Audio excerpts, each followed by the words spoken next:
Op Pinksterzaterdag is in Merslo de 23e editie van de Brommer Toertocht door Merslo en het Brabantse land. De rand van Brabant wordt ook aangedaan. Dus ga genieten van een mooie impressie van de Brommer Toertocht door het Limburgse en Brabantse land.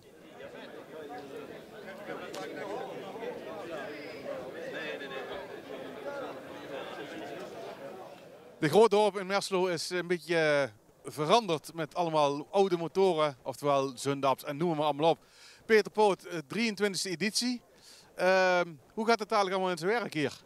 Nou, meestal starten wij rond 11 uur. Dan hou ik altijd even mijn praatje. Rond 11:15 gaat alles langzaamaan aan het rijden. Wij starten eigenlijk gewoon rijden een rondje over de pas heen. En dan komen ze in de loop van de middag allemaal weer langzaamaan weer terug van de route. De route is met bordjes uitgezet. En ja, iedereen kan in zijn eigen tempo kunnen ze rondrit gaan rijden. De route uitgezet. Wat moeten de mensen denken? Waar gaan ze over komen? We gaan dit jaar een stukje Brabant in. We komen over Oplo, Overloon komen we terecht. Richting Kuik komen we even grote lijnen. Van Kuik gaan we door Gemert heen op een gegeven moment. Bakel, Milhezen. En zo komen we achter de vliegbasis weer terug naar Merslo toe. Dus het middelpunt is Merslo al 23 jaar. Altijd een andere route verzonnen? Ja, we hebben nooit, na 1 jaar hebben we inderdaad een oude route teruggepakt. Wel weer wat aangepast. Maar andere jaren hebben we inderdaad altijd een nieuwe route uitgezet. En dan was de ene keer gingen we de ene hoek richting Arsen. Griensveen, Heleneveen hebben we heel vaak meegenomen. Want ja, we vinden dat dat er echt wel bij hoort hier. Maar wel ieder jaar een nieuwe route aangemaakt, ja. En wat maakt het zo bijzonder dat er zoveel motorliefhebbers naar Merslo komen op deze Pinksterzaterdag? Nou, ik denk vooral dat we natuurlijk dit werk al 50 jaar doen.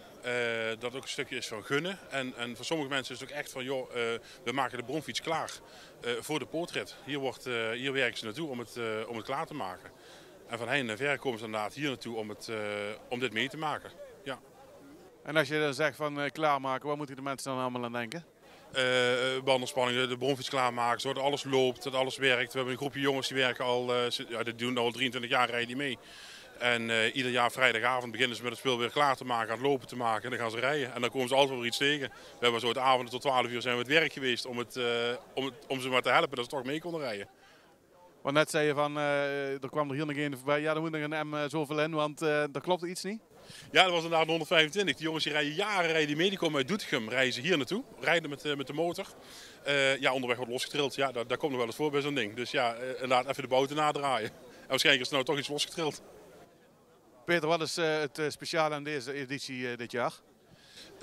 Sowieso weer het deelnemersveld. Het is altijd wel heel leuk dat ze komen. En ja, echte uitzonderingen hebben we er eigenlijk niet op. Het is weer gewoon gezellig samenkomen.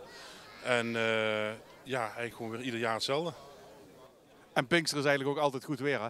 Pinkster is altijd goed weer. We hebben een persoon die hebben we altijd een fles wijn mee. En die zorgde voor mooi weer een paar jaar regen gehad. Dat we echt met regenpakken terugkwamen. Maar over het algemeen hebben we hier altijd wel heel veel geluk met het weer gehad. Ja, absoluut.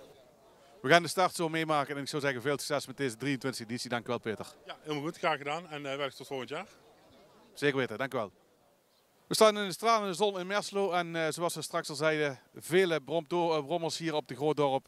En hier hebben we 2 mensen staan die eens even wat gaan vertellen over hoe vaak ze misschien al mee hebben gedaan aan die toertocht hier in Merslo. Maar eigenlijk is het ook weer een beetje een thuiswedstrijd. Net over de grens, Milhezen komen jullie vandaan. Hoe vaak doen jullie per jaar zo'n mooie toertocht bereiden?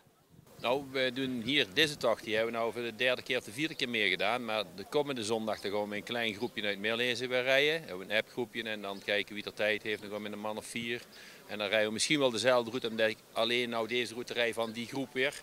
Dan kan ik dan zondag nog een keer die route rijden. En dan met de vette boezie uit Deurne, onze bromfietsclub waar we lid van zijn, gaan we een keer of 6 per jaar op pad. En zelf tussentijds ook nog eens met enkele bekenden, zeg maar. 6 keer per jaar. Ik merk al hier dat er mensen uit de buurt komen. Stippen jullie de toertochten ook uit buiten de regio? Nou, ik ben vrachtwagenchauffeur in de regio en dan ken ik de paadjes allemaal wel. En het is wel vaak dat ik voorop rijd omdat ik de paadjes weet, maar dan hoef ik van tevoren niks uit te stippelen. Want daar zie ik wel aan de omgeving waar ik dan rijd en dat komt eigenlijk altijd tot een goed einde. Ja, dan gaan we even naar die buurman, want ja, het is hier allemaal lekker oud. Hoe oud is die brommer voor jou en wat kun je er meer over vertellen? Van 62. En het is Die is van mijn oud glijden geweest. En zodoende heb ik nou die brommer in eigen bezit. En hoe ben je in deze mooie hobby terechtgekomen? Die brommer heeft altijd bij ons thuis gestaan. Op een gegeven moment zegt de vrouw van, ruimt hem op of doet er iets mee. Want onder de zuil, daar past hij niet. Nou zijn we mee begonnen, zijn we mee aan het maken gegaan. En dan staat hij hier. Ja, net hoorde ik ook al van dat sommige mensen op het laatste moment een brommer weer gereed maken voor vandaag, voor zijn toertocht. Dat hoeven jullie denk ik niet, want jullie pakken hem bijna wekelijks uit de stal? Nou, niet wekelijks, maar het seizoen is nog net begonnen. Ik heb 14 dagen geleden al eens een keer een klein ritje alleen gereden.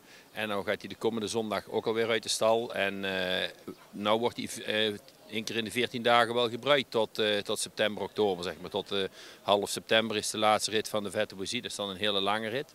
En dan gaat hij zachtjes aan wel weer op de stal, ja. En een verre rit, wat moeten we dan aan denken waar jullie dan als vereniging naartoe gaan of club? Verre rit van de Vette Boisie is wel uit 120 kilometer, 125, maar meestal houden we het tot de 100 ongeveer. Maar dan ben je met een grotere groep en dan is het toch ook weer wat moeizamer om te rijden, om het zo maar zeggen. Dan voel ik me eigenlijk niet in bezwaard, zeg maar. Maar een rit rijden met een 45, 50 man, dan is het best wel opletten. En dan vind je het fijn als je elke 20 kilometer even de benen kan strekken. En als je met een kleinere groep bent, heb je er niet zo snel de behoefte aan als met een grotere groep. Wat maakt dit nou zo speciaal om hier in Merslo die 23e editie deze toertocht dadelijk mee te rijden? En rijden jullie hem ook helemaal van A tot B? Wij rijden hem vanaf A, maar omdat wij uit Meerlezen komen en de rit die gaat sluiten vanaf Meerlezen richting Merslo is het laatste stuk, dan haken wij dan wel weer af. Want we hebben al verschillende routebordjes gezien hier naartoe nou. En Maart die wil op tijd thuis zijn en dat geldt voor mij ook. Als we vanmiddag nog een verjaardag van een kleinkind mee wil maken, dan moet ik ook wel weer een beetje aan de familieverplichtingen voldoen.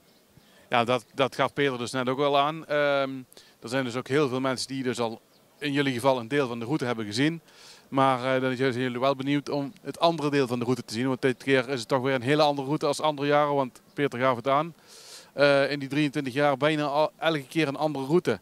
Jij als vrachtwagenchauffeur zult er dus wel zeker weten dat er heel veel mooie paadjes zijn en wegen in het Limburgse Brabants land. Ja, ik heb de route van nu ook al ingelezen net. En ik kan hem nog niet dromen. Maar een groot gedeelte zou ik wel zonder pijltjes al kunnen rijden. Dat is wel mooi. Dat is wel mooi. Dan zou ik zeggen, geniet ervan en dankjewel voor deze mooie woorden. Succes ermee.